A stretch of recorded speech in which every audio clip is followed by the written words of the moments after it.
মুজিব নিজেই আওয়ামী লীগ নিষিদ্ধ করে গেছেন, ব্যাখ্যা দিলেন আজমি। জানাবো আওয়ামী লীগের কার্যক্রম নিষিদ্ধ, হাসিনার ভুলে সব শেষ। এবং সর্বশেষ জানাবো অন্তর্বর্তী সরকারের আমলে একটিও গুমের ঘটনা ঘটেনি, বলছেন অ্যাটর্নি জেনারেল। শুনছিলেন সংবাদ শিরোনাম, এবারে বিস্তারিত। মুজিব নিজেই আওয়ামী লীগ নিষিদ্ধ করে গেছেন, ব্যাখ্যা দিলেন আজমি। যে মুজিবুর রহমান নিজেই তো আওয়ামী লীগ নিষিদ্ধ করে গেছেন। উনি 1975 সালে জানুয়ারিতে চতুর্থ সংশোধনের মাধ্যমে আওয়ামী লীগ নিষিদ্ধ করে দিয়েছেন। যুগান্তর মাল্টিমিডিয়ার সঙ্গে একান্ত সাক্ষাৎকারে ব্রিগেডিয়ার জেনারেল আব্দুল্লাহিল আমান আজমি কথা বলেন। তিনি এ বিষয়ে ব্যাখ্যা দিয়েছেন। আজমির সাক্ষাৎকারটি নিয়েছেন জোবায়ের আহসান জাবের। আজমি বলেন, আমাদের সুখী সমৃদ্ধশীল বাংলাদেশের চেতনা ছিল মুক্তিযোদ্ধাদের, যারা প্রকৃত দেশপ্রেম দিয়ে মুক্তিযুদ্ধ করেছেন। এই প্রজন্মের জেন-জি দেশপ্রেম দিয়ে মুক্তিযুদ্ধ করেছে। আজ পর্যন্ত কেউ দাবি করেননি, কিন্তু আমি দাবি করছি এ প্রজন্মের মুক্তিযোদ্ধাদের আমাদের যে খেতাব আছে, আবু সাইদ সহ যারা জীবন দিয়েছেন তাদের বীরশ্রেষ্ঠ, বীর উত্তম, বীর প্রতীক খেতাব দিতে হবে। তা না হলে এ বিপ্লবের সঙ্গে বেইমানি করা হবে। কারণ ওই সময় সেনাবাহিনীর ইপিআর, আনসার ও পুলিশ যারা ছিলেন তারা সব প্রশিক্ষিত, সশস্ত্র ছিলেন। যারা মুক্তিযুদ্ধ করেছেন তারা প্রশিক্ষণ নিয়েছেন এবং সশস্ত্র ছিলেন। আর এই যে প্রজন্মের যারা যুদ্ধ করেছেন তারা প্রশিক্ষিত না, সশস্ত্র না, শুধু দেশপ্রেম নিয়ে বুকে তাজা রক্ত ঢেলে দিয়েছেন। তো তাদের কৃতিত্ব কম কেন হবে? তারা ফ্যাসিবাদ থেকে মুক্ত করেছে, তারা দেশকে অন্ধকার যুগ থেকে মুক্তি দিয়েছে। তো আমি বলতে চাচ্ছি, আমাদের সেই যে চেতনা সুখী ও সমৃদ্ধশালী, এ প্রজন্মের যারা মুক্তিযোদ্ধা তারাও কিন্তু ওই স্বপ্ন নিয়ে জীবন দিয়েছেন সুখী বাংলাদেশের জন্য। এটার জন্য আমাদের সবচেয়ে বড় প্রয়োজন সেটা হলো আমাদের ভারতের করাল গ্রাস থেকে মুক্ত হতে হবে।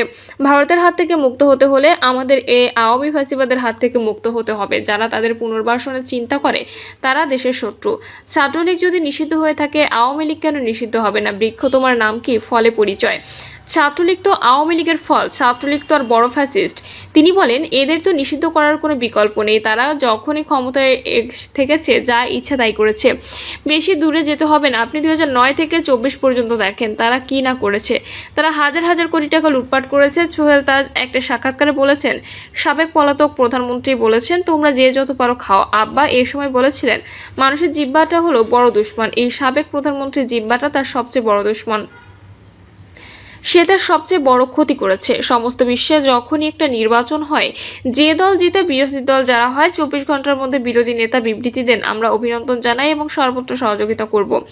আজমি বলেন, 1991 সালে যখন জামায়াতের সঙ্গে বিএনপি ক্ষমতার পর দিনই পত্রিকায় খবরে আসে, এক মুহূর্তে শান্তিতে থাকতে দেব না। এটা কোনো সুস্থ মস্তিষ্কের পরিচয়। তো আমাদের ভারতের কলার গ্রাস মুক্ত না থাকতে পারলে সুখী ও সমৃদ্ধ বাংলাদেশের স্বপ্ন দেখা অলীক হবে। এটার জন্য আমাদের আওয়ামী মুক্ত থাকতে হবে, সুতরাং তাদের নিষিদ্ধ করতে হবে। শেখ সাহেব নিজেই তো আওয়ামী লীগ নিষিদ্ধ করে দিয়ে যান। উনি 75 সালে জানুয়ারিতে চতুর্থ সংশোধনের মাধ্যমে আওয়ামী লীগ নিষিদ্ধ করে দিয়েছেন। এটা কেউ কোনোদিন বলেননি, কেন আমার কাছে আশ্চর্য লাগে। এই আওয়ামী লীগ তো অবৈধ আওয়ামী লীগ। আওয়ামী লীগের কার্যক্রম নিষিদ্ধ, হাসিনার ভুলে সব শেষ। 24-এর গণঅভ্যুত্থানের পর আওয়ামী লীগের রাজনীতিতে ফিরে আসার যেটুকু সম্ভাবনা ছিল তা শেখ হাসিনা নিজেই শেষ করে দিয়েছেন। তার চরম দাম্ভিকতা এবং প্রতিবিপ্লব ঘটনার দুঃস্বপ্ন পুরো দলকে বিপ্লবের দিকে ঠেলে দিয়েছে, যার ফলে ছাত্র জনতার দাবির মুখে উপদেষ্টা পরিষদের সিদ্ধান্ত আওয়ামী লীগের সব কার্যক্রম নিষিদ্ধ করা হয়।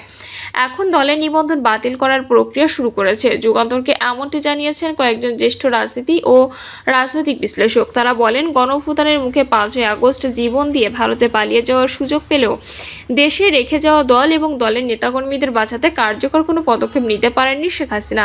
জুলাই আগস্টের মানবতা বিরোধী অপরাধ সহ ক্ষমতায় থাকার 15.5 বছরের দুঃশাসন ও লুটপাটের জন্য তারা উচিত ছিল জাতির কাছে ভুল স্বীকার করে প্রকাশ্যে ক্ষমা চাওয়া, কিন্তু সেটি না করে উল্টো ভারতে বসে অন্তর্বর্তী সরকারকে উৎখাত করার জন্য অব্যাহতভাবে দলের নেতাকর্মীদের উস্কানি দিয়েছে। প্রতিবিপ্লব ঘটিয়ে দলের সবাইকে রাস্তায় নেমে আসার নির্দেশনা দেন। যদিও তার এমন উস্কানি ছাড়া দিতে গিয়ে অনেকে এখন কারাগারে, বাকিরা নতুন করে পালিয়ে বেড়াচ্ছেন। সন্ত্রাস বিরোধী আইনের আওতায় আওয়ামী লীগের সব ধরনের কার্যক্রম নিষিদ্ধ করার সিদ্ধান্ত নেয় অন্তর্বর্তীকালীন সরকারের। ফলে আওয়ামী লীগ নামে দলটির নেতাকর্মীরা বাংলাদেশে আর রাজনীতি করতে পারবেন না।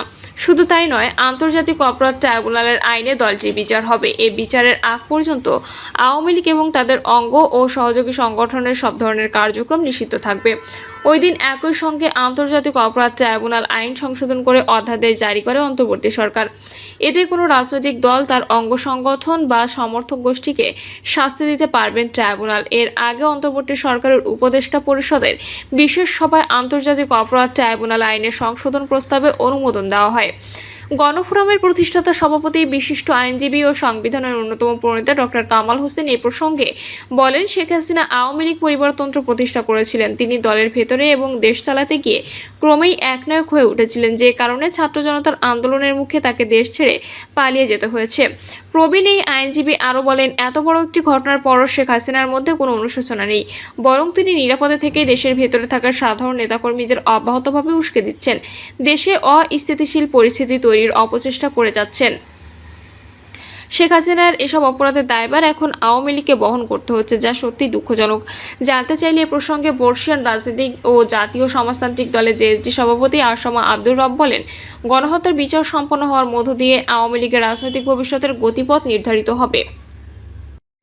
এ প্রসঙ্গে গণফোরামের প্রেসিডিয়াম সদস্য, সুপ্রিম কোর্ট আইনজীবী সমিতির সাবেক সম্পাদক অ্যাডভোকেট সুব্রত চৌধুরী বলেন, শেখ হাসিনার অপকর্মের দায়ভার এখন আওয়ামী লীগকে বহন করতে হচ্ছে।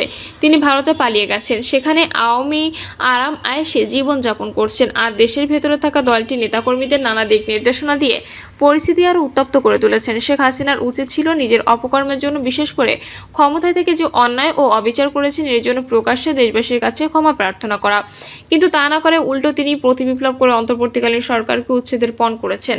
তার কারণে আজ আওয়ামী লীগের এই পরিণতি। অ্যাডভোকেট সুব্রত চৌধুরী বলেন, শেখ হাসিনা তার শাসনামলে আওয়ামী লীগের মৃত্যু নিশ্চিত করেন, এখন তার কারণেই দলটির দাফন কাফনের কাজটিও সম্পন্ন হলো। গণতন্ত্র মঞ্চের অন্যতম শীর্ষ নেতা ও গণসংহতি আন্দোলনের প্রধান সমন্বয়কারী জোনায়েদ সাকি বলেন, শেখ হাসিনা যে অন্যায় ও অপকর্ম করেছেন এর জন্য অনুতপ্ত না হয়ে উল্টো ভারতে বসে নানা ষড়যন্ত্রে লিপ্ত রয়েছেন, যে কারণে সাধারণ মানুষ, বিভিন্ন রাজনৈতিক দল ও সংগঠন চরম ক্ষুব্ধ হয়ে ওঠে। এই ক্ষোভের ফলই হচ্ছে আওয়ামী লীগের কার্যক্রম নিষিদ্ধ হওয়া। তিনি আরো বলেন, এই পরিস্থিতির জন্য শেখ হাসিনা এককভাবে দায়ী। রাজনৈতিক বিশ্লেষক ও নির্বাচন ব্যবস্থা সংস্কার কমিশনের সদস্য ডক্টর জাহিদুর রহমান বলেন, শেখ হাসিনার ভুল রাজনীতির খেসারত দিচ্ছে বলে হিসেবে আওয়ামী লীগ। তবে সিনিয়র সাংবাদিক মাসুদ কামাল বলেন, সরকারের সিদ্ধান্ত হচ্ছে বিচার শেষ না হওয়া পর্যন্ত আওয়ামী লীগ কোনো রাজনৈতিক কর্মকাণ্ড চালাতে পারবে না। কিন্তু আমার প্রশ্ন, গত 9 মাসে আওয়ামী লীগ এমন কি রাজনৈতিক কর্মকাণ্ড চালিয়েছে যে ঘটা করে এসব সিদ্ধান্ত নিতে হলো? এদিকে আওয়ামী লীগের অনেক পলাতক নেতা মনে করেন, শেখ হাসিনার অপরিণামদর্শী সিদ্ধান্ত, অজ্ঞতা, অতিকথন ও অপরিপক্কতার খেসারত দিতে হচ্ছে দল হিসেবে আওয়ামী লীগকে। বর্তমানে কলকাতায় আত্মগোপনে থাকা আওয়ামী লীগের এক শীর্ষ নেতা বলেন, 1975 সালে 15ই আগস্ট শেখ হাসিনা দেশে ছিলেন না। 15ই আগস্ট পরবর্তী দীর্ঘদিন বাংলাদেশের রাজনীতি সম্পর্কেও তার তেমন একটা ধারণা ছিল না, কিন্তু 5ই আগস্টের আগে পরে কি হয়েছে সব ঘটনায় তার জানা। ওই নেতা আরো বলেন, রাজনীতির উত্থান পতন মেনে নিতে হয়, বাস্তবতাও মানতে হয়, কিন্তু শেখ হাসিনা সেটা উপলব্ধি করতে পারেননি বা উপলব্ধি করার চেষ্টাও করেননি, যে কারণে ভারতে বসে একের পর এক আত্মঘাতী কর্মকাণ্ড পরিচালনা করে যাচ্ছেন। বাস্তবতা মেনে নিয়ে পরিকল্পনা সাজানোর পরিবর্তে ইতিমধ্যে এমন কিছু কাজ করেছেন যার খেসারত এখন দল হিসেবে আওয়ামী লীগকে দিতে হচ্ছে। 1955 সালে দলটির নাম থেকে মুসলিম শব্দটি বাদ দেওয়া হয়। দীর্ঘ রাজনৈতিক পরিক্রমায় 1971 সালে মুক্তিযুদ্ধে দলটি গুরুত্বপূর্ণ ভূমিকা ছিল। সে সময়কার কর্মকাণ্ডের জন্য 1971 সালের 26শে মার্চ পাকিস্তানের তৎকালীন প্রেসিডেন্ট ইয়াহিয়া খান আওয়ামী লীগকে নিষিদ্ধ করেন। স্বাধীনতা পরবর্তী নানা বিতর্কিত কর্মকাণ্ডে অভিযুক্ত হয় দলটি। আওয়ামী লীগের নেতৃত্বে বাকশাল কায়েমের মাধ্যমে সব রাজনৈতিক দলকে নিষিদ্ধ করে শেখ মুজিবুর রহমানের নেতৃত্বাধীন সরকার। এর ফলে ওই সময়ও আওয়ামী লীগকে বিপর্যয়ের মুখে পড়তে হয়।